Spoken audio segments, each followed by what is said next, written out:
Bismillahirrahmanirrahim. Assalamualaikum warahmatullahi wabarakatuh. Waalaikumsalam. Biridhoillahi ta'ala wa bi syafaati Nabi Muhammad wa bi hajatina al-Fatihah.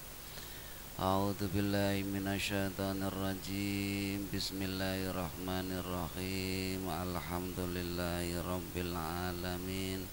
Arrahmanir rahim. Maliki yaumiddin. Iyyaka na'budu wa iyyaka nasta'in. Ihdinas siratal alaihim ghairil maghdubi alaihim waladdallin. Innal hamdalillah nahmaduhu wa nasta'inuhu wa nastaghfiruh wa na'udzu billahi min sururi anfusina wa min sayyiati a'malina.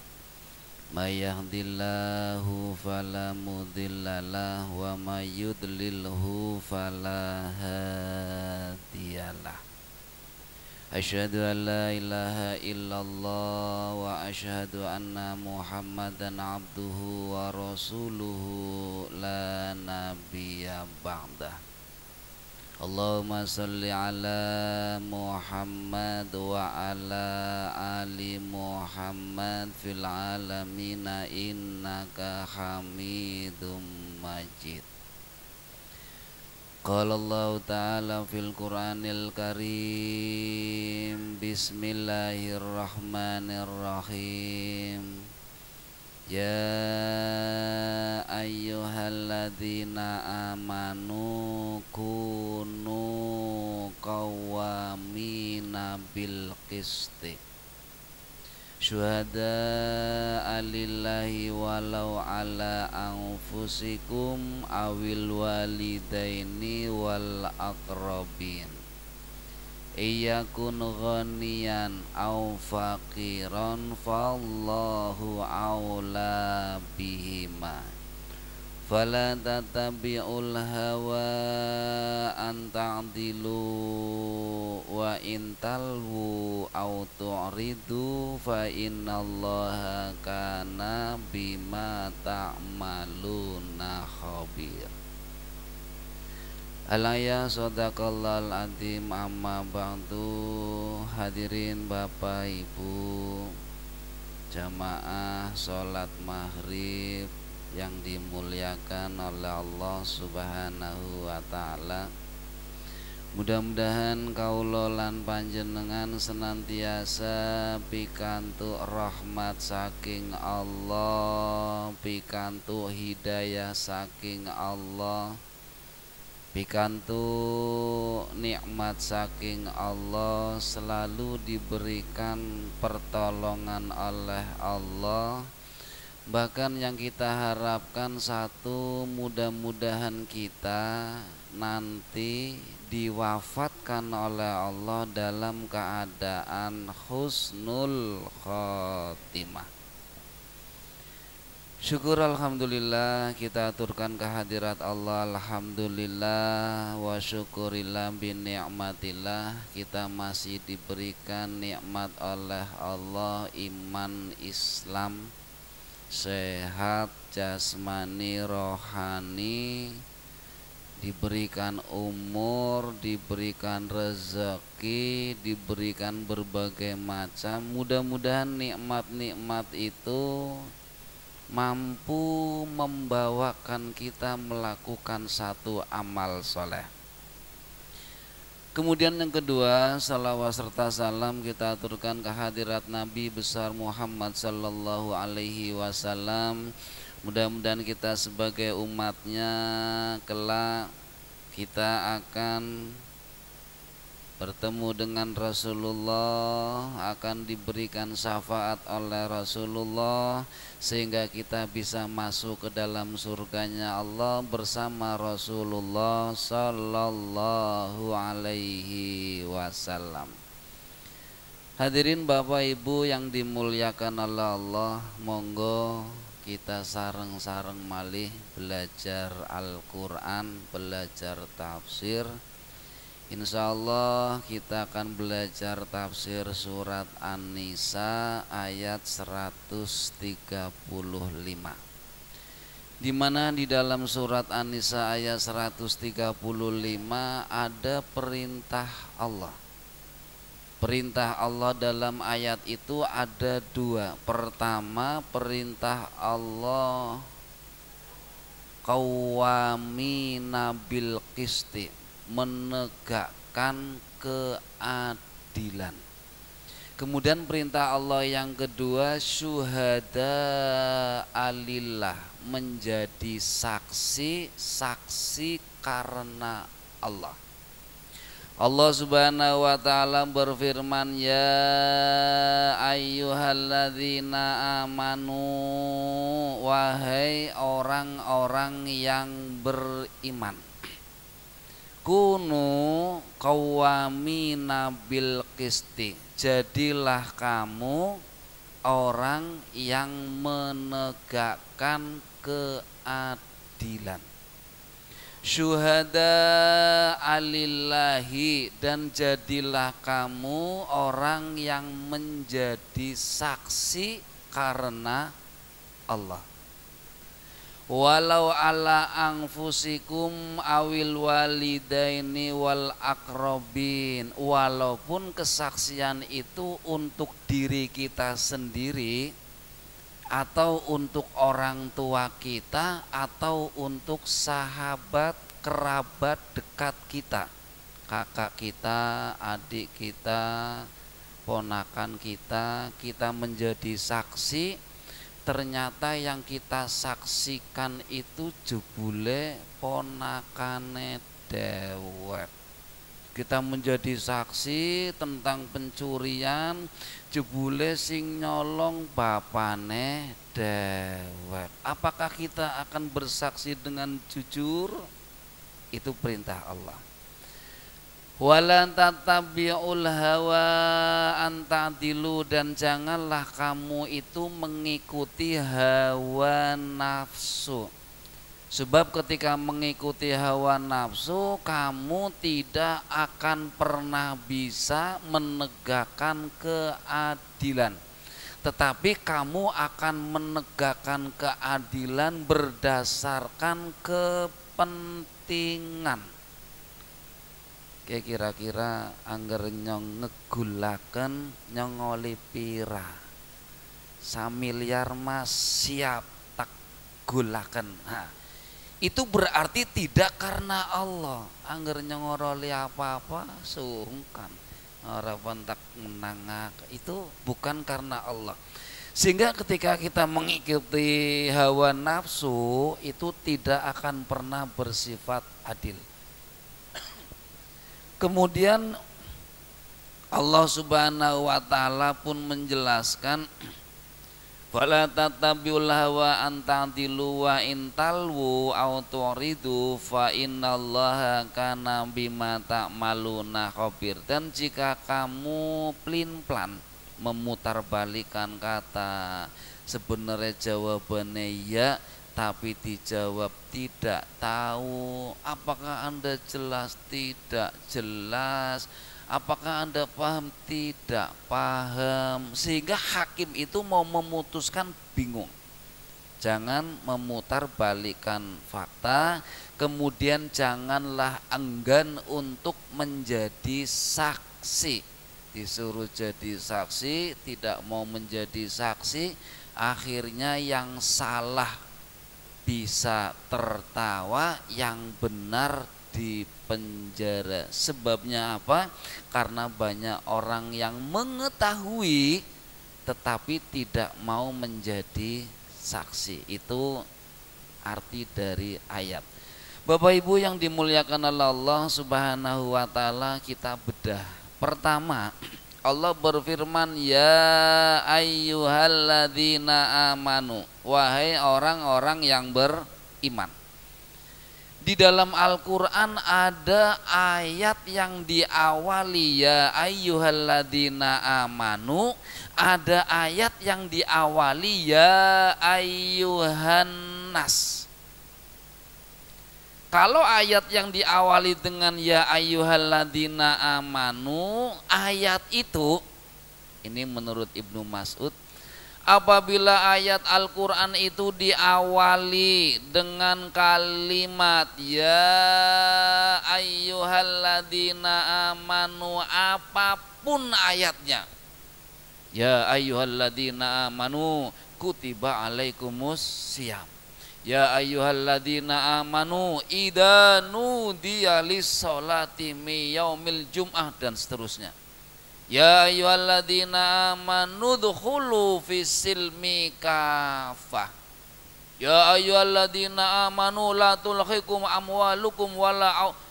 Ayat yang diawali dengan kalimat ya ayyuhalladzina amanu, pemahaman kita menurut Ibnu Mas'ud, ayat itu berupa perintah yang perintahnya itu berat.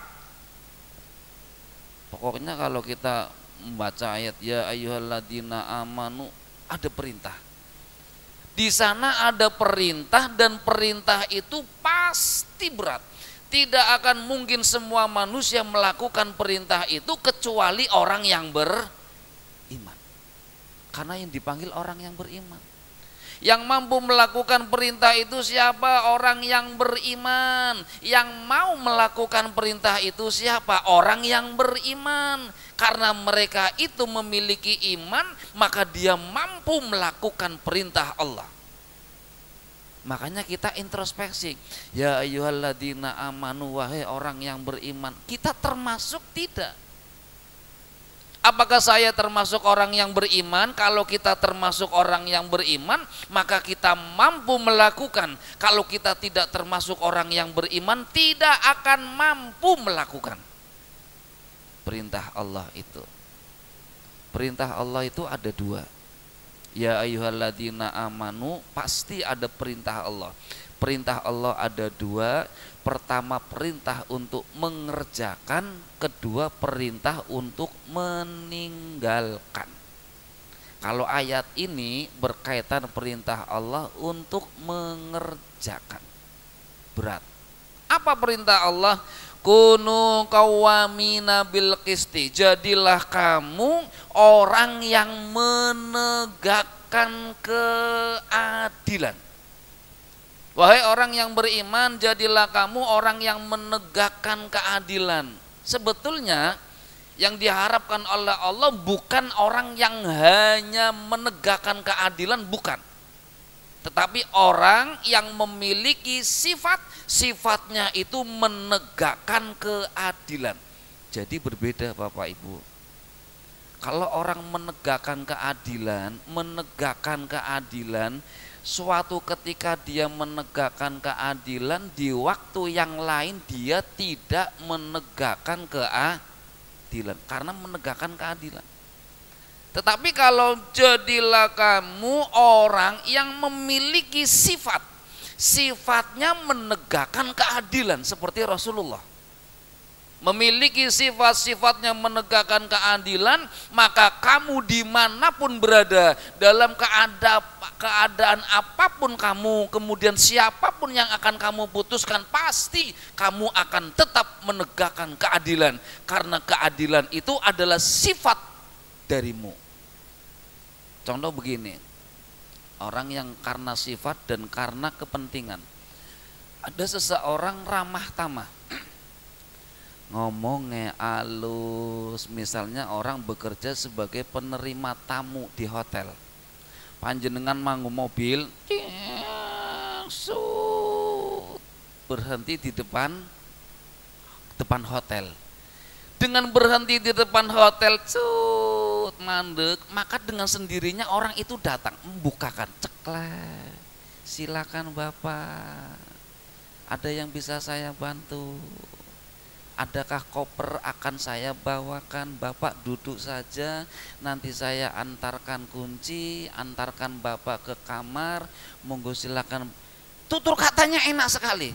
Tembe mandek wesruk, langsung diparani, dibukakan, diantarakan koper, kon jegong, wis pokoknya jegong, enak sih, ngurusi semua dia sampai diantarkan ke rumahnya dia. Tutur katanya enak sekali.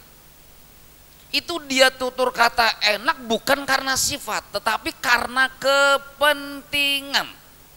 Kenapa kepentingan? Karena dia bekerja sebagai penerima tamu. Tetapi coba kita lihat, kita pakai mobil yang sama, orangnya sama, datang ke rumahnya, anjuk ning ngarep omah sit ngandek, weruh, kira-kira orangnya lari tidak? Dibukakan, monggo Bapak, silakan Mas, apakah seperti itu? Ndak, teka bos ya, mlebu bos, mlebu. Tidak dibukakan, tidak diantarkan omongannya. Kenapa? Karena berbeda tempat. Dia mengatakan yang logis, yang enak, yang manis digawakakan karena ada kepentingan dia bekerja. Tetapi ketika tidak ada kepentingan, maka dia akan kembali seperti semula. Itu orang yang melakukan kebaikan. Makanya di dalam ayat ini kunu qawwamina bil qisti. Jadilah kamu orang yang memiliki sifat sehingga bersungguh-sungguh menegakkan keadilan. Saya memiliki sifat keadilan ketika saya memutuskan yang saya putuskan anak sendiri pun tetap akan saya putuskan keadilan. Yang saya putuskan orang kaya tetap saya putuskan adil. Yang saya putuskan orang miskin tetap saya putuskan adil. Walaupun terkadang keputusan itu menjadikan saya terancam. Bapak, angsal WA, tolong besok masalah pembunuhan tolong dikelirakan, dibikin bagaimana supaya saksi bukti-bukti itu tidak komplit, tidak lengkap, dan dibebaskan anak saya. Langsung saya transfer Bapak 500 juta. Tapi kalau besok saya mendengar Bapak memutuskan anak saya di penjara, hati-hati, Bapak punya istri, Bapak punya anak, Bapak punya keluarga. Jangan salahkan saya kalau anak istri Bapak ada apa-apa. Kira-kira bagaimana? Pak Jenengan sebagai hakim ketika akan memutuskan tentang kasus pembunuhan, yang dibunuh itu anaknya orang terkenal, anaknya orang yang memiliki kekayaan, kekuasaan. Kalau Bapak memutuskan anak saya bersalah, hati-hati, Bapak punya keluarga, Bapak punya anak istri. Jangan salahkan saya kalau ada apa-apa dengan anak istri Bapak. Tapi kalau Bapak memutuskan anak saya aman, bebas, saat itu akan masuk ke rekening Bapak 500 juta rupiah. Gimana? Panjenengan hakimnya lagi mumet, duweni masalah duit sing abot. Kira-kira Oke, 500 juta saya bisa hidup, anak saya bisa hidup senang ini. Itu yang dikhawatirkan oleh Allah Subhanahu wa taala. Makanya di dalam ayat ini Allah menjelaskan panjenengan tetapkan hukum. Walaupun yang bersangkutan itu adalah orang kaya, orang miskin dan sebagainya. Hukum. Kemudian yang kedua, syuhada alillah, jadilah kamu saksi karena Allah. Tadi menegakkan keadilan. Menegakkan keadilan, adil, sing arane adil apa sih? Adil itu menempatkan sesuatu pada tempatnya. Atau kalau dalam bahasa yang lain, kalau dalam bahasa Arab itu adil artinya menebus. Panjenengan menebus sesuai dengan kepentingannya. Kita punya anak 3, yang pertama SD, yang kedua SMP, yang ketiga SMA. Pagi semua berangkat, semua meminta uang saku. Kita yang SD kasih 5.000, yang SMP kasih 10.000, yang SMA kasih 15.000. Itu adil atau tidak? Adil. Kenapa adil? Padahal 5.000, 10.000, 15.000, adil. Karena kita menebus kepentingan anak-anak kita sesuai dengan kebutuhan. SD kebutuhannya sedikit, kebutuhannya paling 5.000, kita tebus kebutuhannya dengan 5.000. SMP 10.000, kita tebus dengan 10.000. SMA 15.000, kita tebus dengan 15.000. Itu adil. Tetapi kalau kita sama ratakan 5.000 semua, 10.000 semua, itu tidak adil. Enak nemen 5.000, 10.000, sing SD 10.000, nyong SMA 10.000, istirahatnya pingdo palike jam 4 ya. Tentu menjajan saiki jajan sing 2.000, 3.000 lah KS, SB 5.000, sekali nginung es 5.000, 10.000, istirahatnya pingdo balik jam 4. Ya ndak bisa. Itu tidak adil. Makanya hakim itu adalah seseorang yang 2/3 hakim itu masuk neraka, 1/3 hakim masuk surga. Hakim ada 3. Yang pertama hakim akan masuk surga, yang kedua hakim akan masuk neraka. 2 masuk neraka, 1 masuk surga. 1 hakim masuk surga. Siapa hakimnya masuk surga? Hakim yang memutuskan dengan ilmunya, tahu kebenaran, memutuskan dengan kebenaran, walaupun ancaman ia akan hadapi. Berat, anggarnya memutuskan kia berat. Kalau diputuskan salah, ribut kia mesti ribut, burine kok ribut mesti. Tapi anggar tak putus nah bener, dia bener-bener bersalah. Aduh, ancamannya saya bisa diteror, saya bisa disiksa, bahkan saya bisa ditembak misterius gitu. Walaupun kita tahu saya akan mendapatkan ancaman, saya akan disiksa, saya akan diteror, keluarga saya akan diteror, tetapi saya tetap lebih mementingkan kebenaran daripada materi. Itu hakim yang akan masuk surga. Jarang, angel. Karena hakim juga manusia, ustad juga manusia. Angger lagi mumet anak tuh gepok nong bus. Hakimnya tak oke, tapi istrinya Pak bocah nyaluk tuku mobil, saiki nyaluk aduh bayaran kok tuku mobil ora nyandak. Wis Pak cukup bae Pak, siji sepisan bae iki ya. Kok terusannya ora wis sepisan baik ya. Kalau sekali sudah merasakan nikmat, apa akan berhenti? Lanjut terus. Ping do bae wis Pak kiye, lumayan 200 juta. Ping telu bae wis ki bar wis Pak tidak akan pernah berhenti. Itulah setan. Kemudian yang kedua, hakim yang masuk neraka adalah hakim yang tahu kebenaran tetapi tidak bisa memutuskan dengan kebenaran. 2. Ketiga, hakim yang tidak tahu kebenaran kemudian dia memutuskan suatu perkara dengan kebodohan. 3, masuk neraka. 2 masuk neraka, 1 masuk surga. Itu tentang keadilan.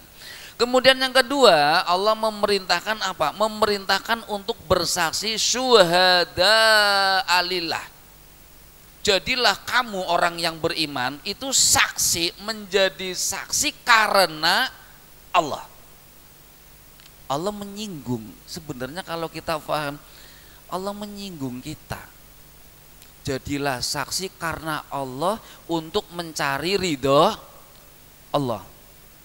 Berarti ada saksi yang menjadi saksi bukan karena Allah.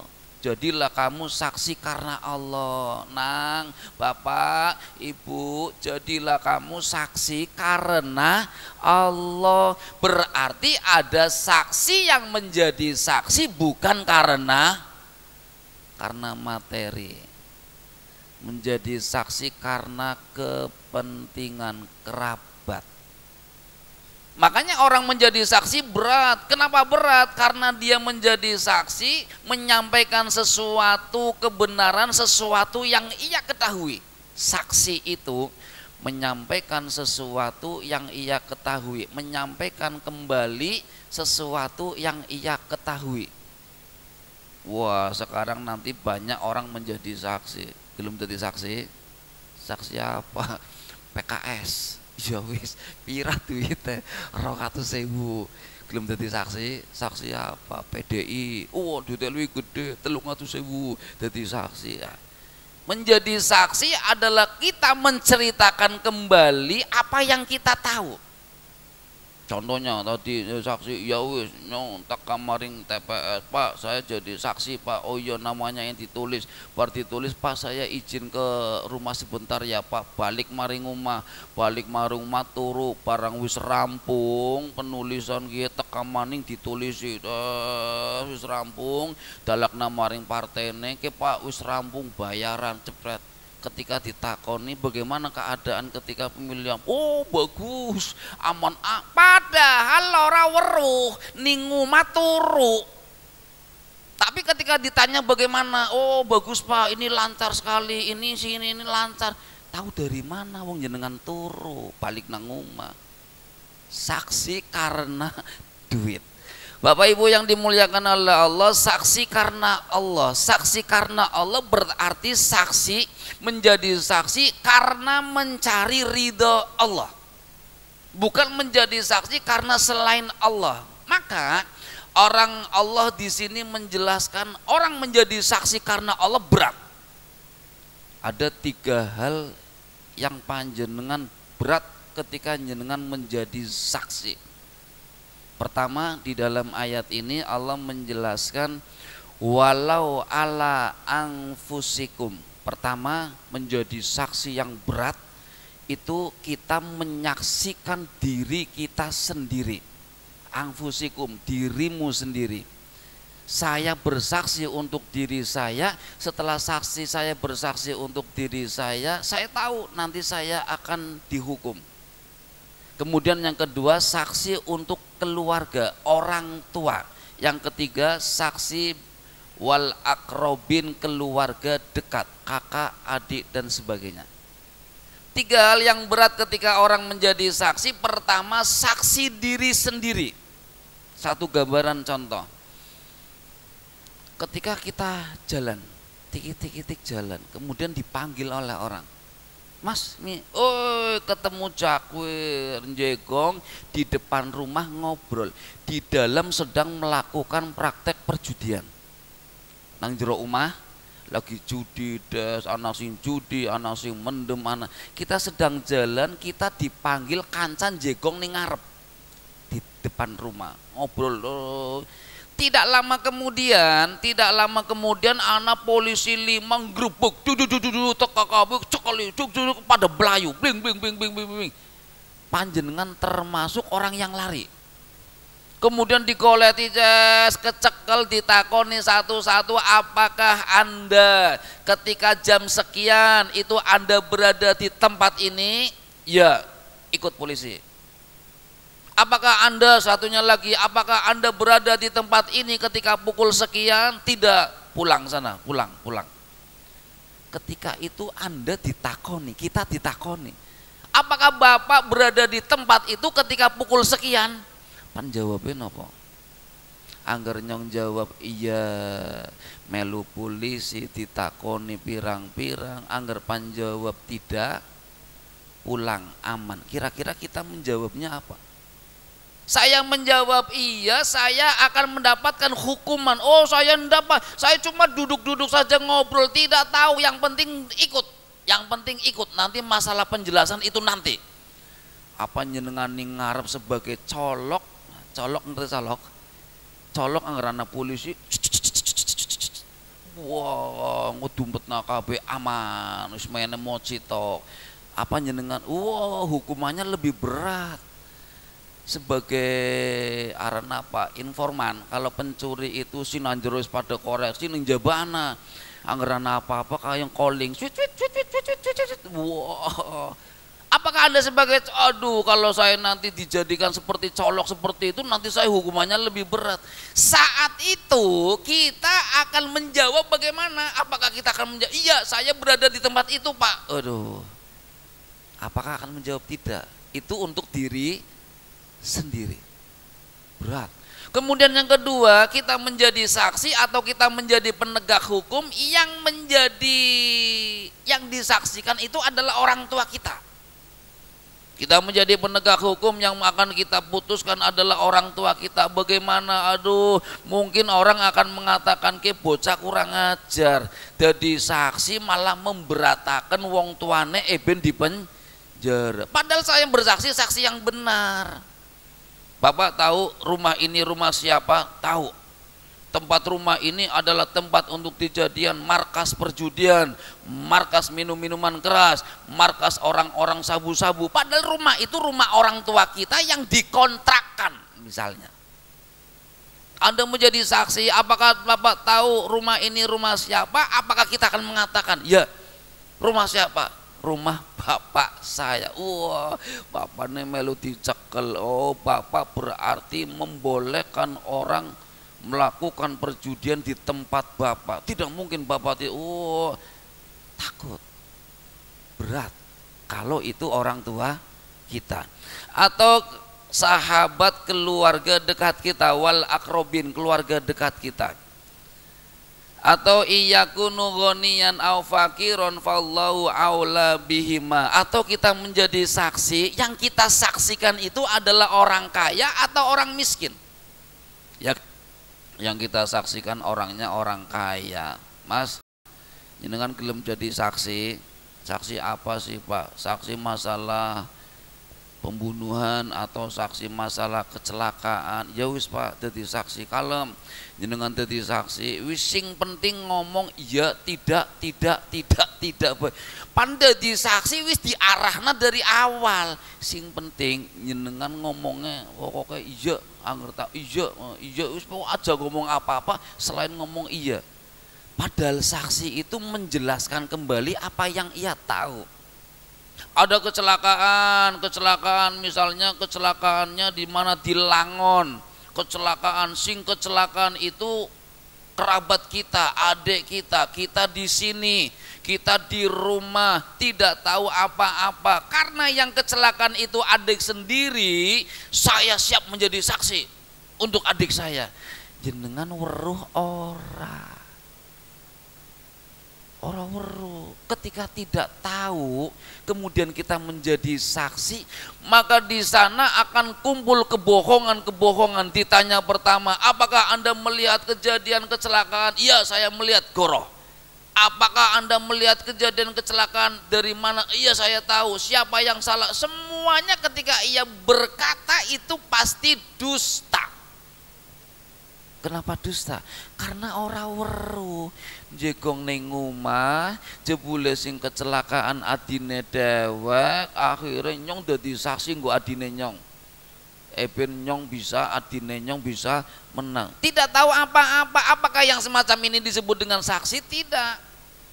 Orang menjadi saksi itu orang melihat betul keadaan yang terjadi, kemudian ia menceritakan kembali apa yang ia ketahui.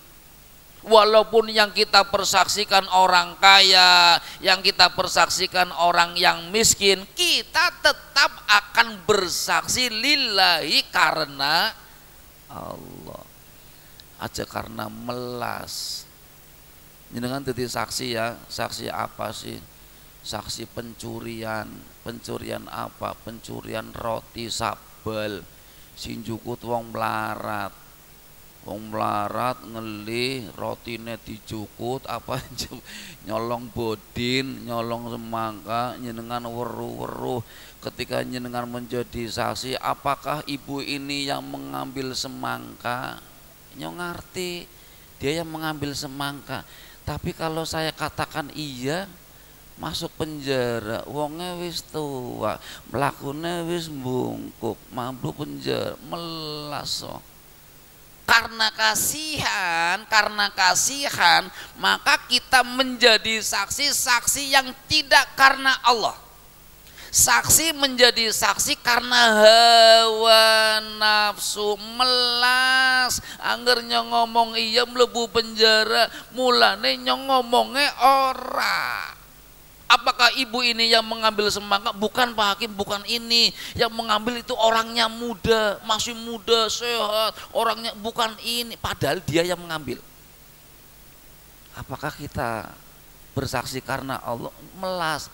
Jangan melihat karena dia miskin, jangan melihat karena dia kaya. Panjenengan menjadi saksilah karena Allah. Satu gambaran contoh yang sering kita alami. Kita misalnya jadi penegak hukum, kita punya anak, setiap anak kadang beda-beda. Kita punya 3 anak, dari 3 anak ini sifatnya beda-beda.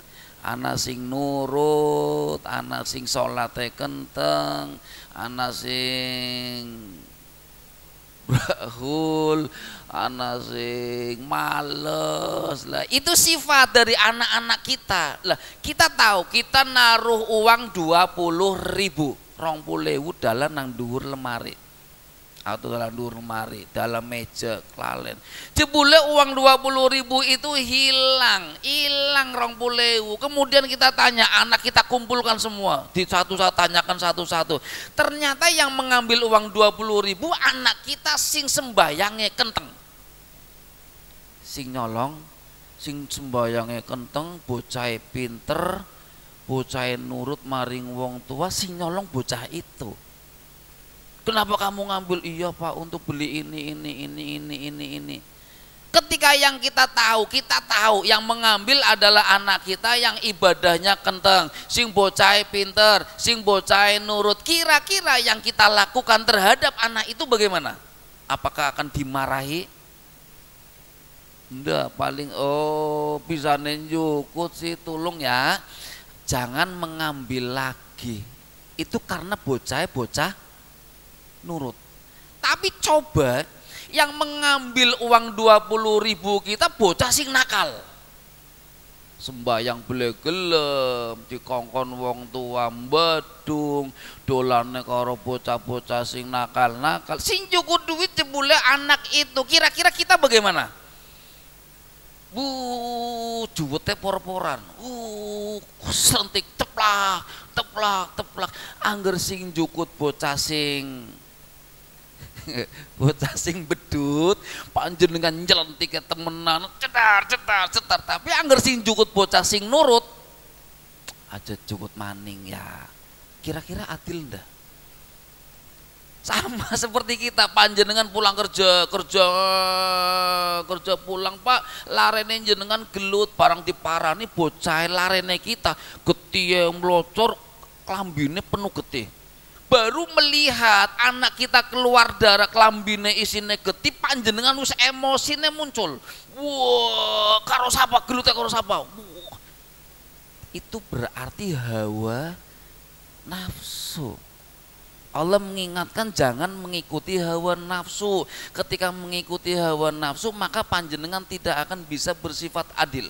Weruh larene jebule metu ketiye, yang ada itu emosi muncul. Ketika emosi muncul bocah sing gelut diparani, disentiki, dikaploki, dikiye, padahal sing salah bocah dewek. Ya, itu keadilan.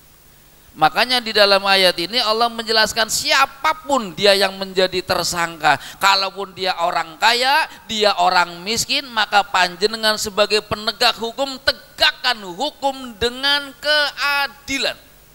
Adil. Pak, calon besan no Pak sing nyolong, ora calon besan, ora calon keluarga, ora apa. Rasulullah sendiri, kalau anakku Fatimah mencuri, aku yang akan memotong tangannya. Ikut seperti Rasul. Besane jenengan no Pak, lo kan pan dihukum. Iya wis kok kalem. Kita cari cara supaya dia bisa lolos. Itu yang sering terjadi. Ada kasus, berbagai macam kasus, jelas kasusnya itu jelas, tetapi kita cari cara supaya kasus itu hilang, supaya kasus itu lenyap. Awal disenterakan terus informasi kaken nang TV, informasi, barang wis mulai mengerucut, informasinya hilang, wis bubar. Kok muncul maning anak kasus dulu Senturi, muncul ceritakan kok hilang. Kita cari bagaimana supaya aman. Itu makanya Allah menjelaskan dalam ayat ini, ketika kita menjadi penegak keadilan, minimal kita menjadi penegak keadilan di dalam rumah tangga kita, istri kita, anak-anak kita, jadilah kita hakim di dalam rumah tangga, hakim yang adil. Seorang ibu panjenengan di dalam rumah tangga, jadilah hakim yang adil. Pak, sepatune wis rusak Pak, sing jaluk anak sing brahula. Ditambal, dilim. Suwek Pak, dijahit. Sing jaluk bocah sing bedu, tapi anggar sing jaluk bocah sing nurut Pak, tumbas sepatu Pak, niki Pak ya wis esuk ya karo Bapak maring toko sepatu tumbas sepatu. Waduh, kayong eman temen. Sing jaluk bocah sing nurut langsung dingein, sing jaluk bocah sing bedut diangel. Itu bukan sifat yang digambarkan oleh Allah dalam Al-Quran. Bapak Ibu yang dimuliakan oleh Allah, di dalam ayat ini Allah memberikan pengajaran kepada kita. Kita berusaha untuk menjadi orang yang mempunyai sifat adil. Kalau orang punya sifat adil, dimanapun kita berada, dalam keadaan apapun kita saat itu, kita tetap akan memutuskan dengan adil. Kemudian yang kedua, jadilah saksi karena Allah, bukan saksi karena kepentingan. Anggar kepentingan bisa diegal-egol, bisa geser kanan secuil, geser kiri sacuil, maju tapi kalau saksi karena Allah, ia seperti apa adanya. Mudah-mudahan kita senantiasa diberikan kekuatan oleh Allah untuk bisa menegakkan keadilan. Mudah-mudahan kita bisa diberikan kekuatan oleh Allah untuk menjadi saksi-saksi yang jujur. Insya Allah kita akan mendapatkan kebaikan di dunia dan kebaikan di akhirat. Cekap atur kaula bilih wonten kekurangan kaula yun agunge pangapunten. A'udzubillahi minasyaitonirrajim. Bismillahirrahmanirrahim. Subhanakallahumma wa bihamdika asyhadu alla ilaha illa anta astaghfiruka wa atubu ilaih. Billahi taufiq wal hidayah. Wassalamualaikum warahmatullahi wabarakatuh.